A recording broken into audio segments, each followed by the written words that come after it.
Hello students, in this video lecture I am going to explain you chapter 1st class 9th civics. What is democracy? Why is democracy? In the previous one video I explained you the meaning of democracy in with the reference of the example of country Pakistan, and the example that I given to was the example of General Pervez Musharraf, and the first feature was given resemblance with that example, and I make you unable to decide whether the democracy is being followed in the country or not. So in this video lecture I am going to describe you the second feature of democracy. Later on I will tell you the second feature, and you have to decide that this feature is followed or is practiced in the democratic form of these countries or not. Okay, so here I am going to tell you or give you the example of country China and Mexico, and what we will teach in this lecture is the free and fair electoral competition. हमने definition के अंदर क्या पढ़ा था? The democracy is a form of government in which rulers are elected. Elected means election होता है. Duration में भी differ in countries, varies in country, depend on the countries की कितने टाइम में वो इलेक्शन हेल्ड कराते हैं अपनी कंट्री के अंदर. But the main thing was election. तो वो इलेक्शन कैसे होने चाहिए? जिन इलेक्शंस के थ्रू रूलर्स को इलेक्ट किया जाता है किसी भी कंट्री के अंदर according to the definition of the democracy, तो क्या होने चाहिए? वो फ्री एंड फेयर इलेक्शंस होने चाहिए. मीन्स बिल्कुल स्वतंत्र रूप से होने चाहिए और कोई भी उसमें डोमिनेशन का पार्ट नहीं होना चाहिए, किसी के एक्सप्लॉयटेशन का पार्ट नहीं होना चाहिए, किसी भी स्टेट ऑफ सोसाइटी को स्ट्रेस करने वाला सीन नहीं होना चाहिए. मीन्स टू से कि हर किसी को इक्वल चांस मिलना चाहिए इलेक्शन के अंदर पार्टिसिपेट करने के लिए भी और अपनी वोटिंग डालने के लिए भी फ्री रहना चाहिए citizen, whether belong to any country. तो यहाँ इस पोर्शन के अंदर, इस वीडियो लेक्चर के अंदर हम कवर करेंगे electoral competition should be free and fair. तो यहाँ मैं आपको फर्स्ट ऑफ ऑल चाइना का एग्जांपल देने जा रही हूँ. चाइना के अंदर क्या होता है कि आप यहाँ तक देखेंगे कि इन अ डेमोक्रेटिक वे के अंदर ही चाइना के अंदर step by step process follow हो रहे हैं. But the real thing that I will disclose to you, I will tell you that it is not any conspiracy that is hidden. I will disclose it. It really happens in this country. तो क्या बताने जा रही हूँ मैं कि China के अंदर इलेक्शंस होते हैं. तो डेमोक्रेसी क्या कहती है कि ruler should be elected. Elected means election हो रहे हैं. डेमोक्रेसी चाइना के अंदर फॉलो की जा रही है. 5 ईयर आफ्टर एवरी 5 ईयर के बाद इलेक्शन होते हैं चाइना के अंदर. मीन्स डेमोक्रेसी यहाँ भी फॉलो की जा रही है कि with in the duration of time election should be held in a democratic country. और वो क्या कहता है? इलेक्ट भी कर रहे हैं, इलेक्टिंग कर रहे हैं, इलेक्ट कर रहे हैं. किसको? गवर्नमेंट को इलेक्ट कर रहे हैं. लाइक हमारी कंट्री के अंदर इलेक्शन होते हैं. अगर सेंट्रल गवर्नमेंट के लिए हम बात करते हैं तो एवरी 5 ईयर के बाद इलेक्शन होते हैं हमारी कंट्री के लिए. ठीक है, तो हम वो जो पार्टी विन करती है वो क्या करती है? गवर्नमेंट फॉर्म करती है. कहाँ पर फॉर्म करती है? पार्लियामेंट के अंदर फॉर्म करती है. ऐसे ही चाइना के अंदर इलेक्शंस हेल्ड हो रहे हैं, एवरी 5 ईयर के बाद हेल्ड हो रहे हैं और they are electing their government. और उस गवर्नमेंट को इलेक्ट करके वो कहाँ भेज रहे हैं? नेशनल पीपल्स कांग्रेस वो फॉर्म कर रहे हैं. It is the you can say parliament of China. Okay, तो ये पार्लियामेंट है चाइना की. तो डेमोक्रेटिक वे में आपको लग रहा है कि चाइना में डेमोक्रेसी फॉर्म हो रही है, बट एक्चुअल में वहां क्या होता है कि क्या कहती है डेमोक्रेसी की डेफिनेशन हमें कि election should be held in a fair and free way. Free and fair way में होनी चाहिए. तो जैसे हमारी कंट्री के अंदर आपने देखा कि बहुत सारी पार्टीज हैं, लेकिन मेन पार्टी की अगर हम बात करें सेंट्रल लेवल पे जो गवर्नमेंट फॉर्म करने का कैपेबिलिटी रखती हैं, तो उसके अंदर बीजेपी, कांग्रेस, ये पार्टी मेन काउंट होती हैं. तो उनके अंदर क्या होता है कि हमने 2014 में से पहले किसकी गवर्नमेंट थी सेंटर के अंदर? ऑब्वियसली सबको पता है कांग्रेस की गवर्नमेंट थी, लेकिन जब इलेक्शंस हुए तो किसकी गवर्नमेंट बन के आई? बीजेपी की गवर्नमेंट बन के आई। किसने बनाया? हम लोगों ने बनाया। People who are having the right to vote, जिनको राइट मिल चुका है, they are under the universal adult franchise, mean जिनको 18 साल की उम्र के बाद लोगों को वोट डालने का जो राइट मिलता है, that is universal adult franchise, उसके अंडर जो आ चुके हैं, तो वो वोट डालते हैं और गवर्नमेंट को फॉर्म करते हैं। तो 2014 के बाद किसने गवर्नमेंट फॉर्म की? बीजेपी आई, हमने फॉर्म की, लोगों के द्वारा इलेक्ट हुई। तो फ्री और फेयर वे में इलेक्शन हुए। अगर देखा जाए तो कांग्रेस पार्टी सेंटर के अंदर, पावर के अंदर थी। अगर इन अनफेयर मीन्स को वो फॉलो करती, पार्टी इलेक्शन सिस्टम को, इलेक्शन कमेटी को, कमीशन को वो डोमिनेट कर पाती, तो क्या बीजेपी रूलिंग में आ पाती? बिल्कुल भी नहीं आ पाती, क्योंकि इलेक्शन फेयर वे में हमारी कंट्री के अंदर होते हैं। हर सिटीजन को अपना वोट डालने का, regardless of their caste, status, section of the society, किसी भी चीज के बावजूद फ्री वे में वोट डालने का राइट है। तो बीजेपी फॉर्म के अंदर आई। तो वो क्या कहता है कि फ्री एंड फेयर वे में होना चाहिए, लेकिन चाइना के अंदर ऐसा नहीं हो रहा है।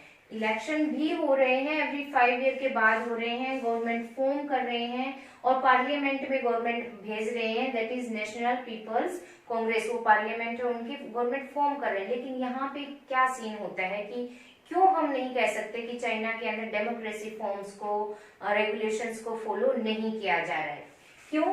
To be the part of it, a candidate needs the approval of the Chinese Communist party.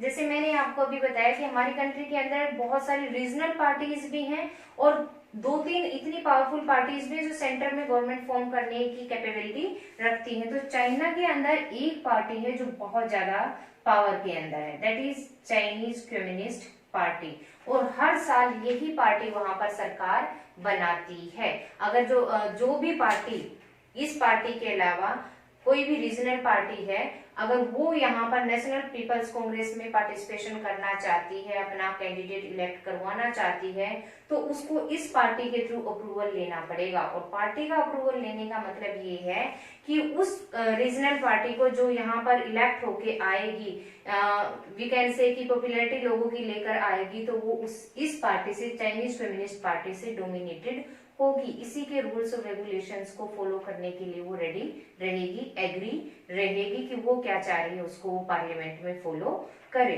तो क्या यहाँ पे फ्री और फेयर इलेक्शंस हो रहे हैं? हर बार एक ही party, Chinese Communist Party government form करती है। तो डेमोक्रेसी क्या कहती है कि हर बार एक ही पार्टी विन करेगी, वही बार बार आएगी। कोई दूसरी पार्टी के मेंबर्स भी अगर होंगे तो उन्हें उसी पार्टी का कहना मानना पड़ेगा? No, democracy never says this कि कोई भी एक ही पार्टी हमेशा गवर्नमेंट फॉर्म करे। तो चाइना के अंदर बेशक इलेक्शंस होते हैं एवरी 5 ईयर, जो गवर्नमेंट इलेक्ट की जाती है, but it is not in a free and fair way happening. तो ये क्या कह रहा है कि यहाँ पर डेमोक्रेसी रियल सेंस में फॉलो नहीं हो रही है। अब हम सेकंड एग्जांपल लेते हैं मैक्सिको कंट्री का। किसका लेते हैं? मैक्सिको का। यहाँ पे क्या होता है कि PRI means institutional revolutionary party, different, इसके अपोजिट इसकी फुल फॉर्म बनती है, बट बोलने में इसको कन्वीनियंस के अकॉर्डिंग PRI ही बोला जाता है मैक्सिको के अंदर भी। और फुल फॉर्म आपको याद होनी चाहिए, 1 मार्क क्वेश्चन रेज होता है कि what is the full form of PRI? Institutional revolutionary party. तो वो वहां पे डोमिनेंस क्रिएट करके रखती है। हमेशा यही पार्टी, जैसे चाइना में चाइनीज कम्युनिस्ट पार्टी विन करती है या अप्रूवल देती है अदर पार्टीज को पीपल्स कांग्रेस के अंदर जाने के लिए, ऐसे ही मैक्सिको के अंदर PRI जो है, इंस्टीट्यूशनल रिवोल्यूशनरी पार्टी, डोमिनेंस के अंदर है, पावर के अंदर है, और use to win all the elections. और हमेशा इलेक्शन वहां भी हेल्ड होते हैं in specific duration of time, repeated होते हैं, बट हमेशा कौन जीतता है? PRI ही जीतती है। क्यों जीतती है? PRI used many dirty tricks to win. वो अपनी पावर का भी इस्तेमाल करती है, पैसे का भी इस्तेमाल करती है, लोगों को डोमिनेट करने की भी कोशिश करती है। तो जो भी अनफेयर मीन होता है, लीगल और इलीगल, हर तरीके से वो कोशिश करती है अपने आप को विन करने की, और विन हो भी जाती है। तो क्या डेमोक्रेसी कहती है कि इलेक्शंस में अनफेयर मीन्स को फॉलो किया जाए?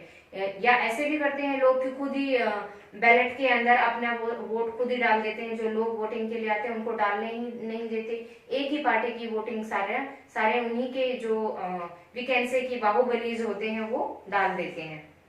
तो क्या होता है, मेक्सिको के अंदर भी democracy in the real sense follow नहीं हो रही है। तो अब यहाँ दो कंट्रीज है, आपने एग्जांपल दिया, दोनों के अंदर कहने को डेमोक्रेसी है, but in the real sense they are not following the real essence of democracy, rules of democracy, what it is saying. Okay, तो अब कंक्लूजन क्या निकलता है दोनों ही इंसिडेंट से हमें, तो यहाँ पर आता है कंक्लूजन ये निकलता है कि free and fair elections are not holding in both the countries, दोनों ही कंट्रीज के अंदर फ्री और फेयर इलेक्शन हेल्ड नहीं हो रहे हैं। तो यहाँ पर आपका सेकंड फीचर निकल कर आता है डेमोक्रेसी का। क्या निकल कर आता है?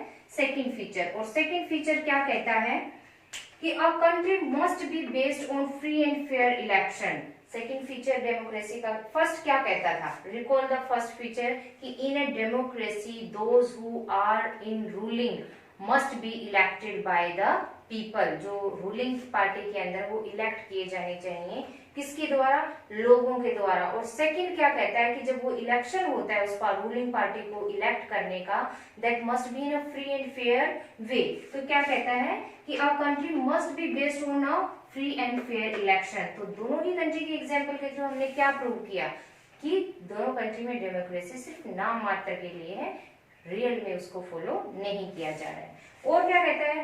Where those are currently in power have a fair chance to win. जो प्रेजेंट टाइम में रूलिंग के अंदर है, पावर के अंदर है, पार्लियामेंट के अंदर, जैसे इनकी क्या है, नेशनल पीपल्स कांग्रेस है, हमारी क्या है, पार्लियामेंट ही कहलाती है, जो कि दो हाउसेस से बनी है, that is lower house and upper house, means Rajya Sabha and Lok Sabha. Here is a question for you, which is the upper house of parliament and which is the lower house, and with it one more question is also which house is more powerful। आगे के chapter में questions आपके आएंगे भी, और आप junior classes के अंदर अप टू 8th क्लास ये कर भी चुके हैं। So feel free to comment in comment section. तो यहाँ पे क्या कहता है कि those who are in power, currently in power, have a fair chance to lose। उनको हारने का फेयर चांस होना चाहिए। तो यहाँ पर कौन आता है?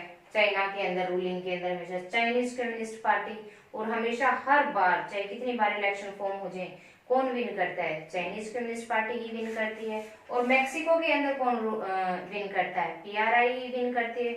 उनको लूज करने का चांस, जैसे मैंने एग्जांपल दिया कि 2014 में कांग्रेस थी हमारी सेंट्रल के अंदर, लेकिन बाद में कौन आया? बीजेपी आई। और अभी भी 19 के बाद भी कौन आया है? बीजेपी ही आई।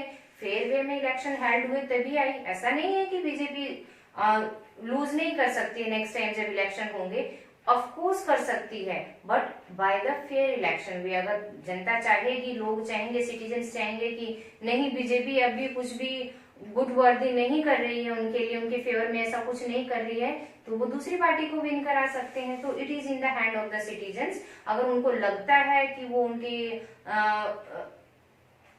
विशेष को पूरा करने में या उनकी जो उम्मीदें हैं उन पे खरा उतर रही है, तो उसको दोबारा बना सकते हैं, अदरवाइज उसके हारने के भी पूरे चांसेस हैं। तो यहाँ पे क्या कहता है कि उनको लूज करने का पूरा चांस होना चाहिए। तो क्या दोनों कंट्री में चांसेस है? Nowhere is chance. तो यहाँ पे क्या प्रूव होता है? आपका सेकंड फीचर ऑफ डेमोक्रेसी। तो आपके दो फीचर्स क्लियर हो जाते हैं और आपको लर्न भी हो गए होंगे आई थिंक। फर्स्ट क्या कहता है कि in a democracy the rulers who are in power must be elected by the people. और सेकेंडली क्या कहता है कि country must be based on free and fair elections and who are currently in power have a fair chance to lose. तो यहाँ पे दो features आपके क्लियर हो जाते हैं। यहाँ आज का वीडियो लेक्चर कंप्लीट होता है। नेक्स्ट वीडियो लेक्चर के अंदर हम दूसरी कंट्रीज के एग्जांपल्स के साथ पीपल वाले सेक्शन को क्लियर करेंगे। जो डेफिनेशन से हमने 4 वर्ड्स निकाले थे, 2 आपको क्लियर हो चुके हैं। The first is ruler and the second is election. In the next one video we will discuss about the third point. Okay, till then keep watching and do like, subscribe and share my video if you really like. Thank you.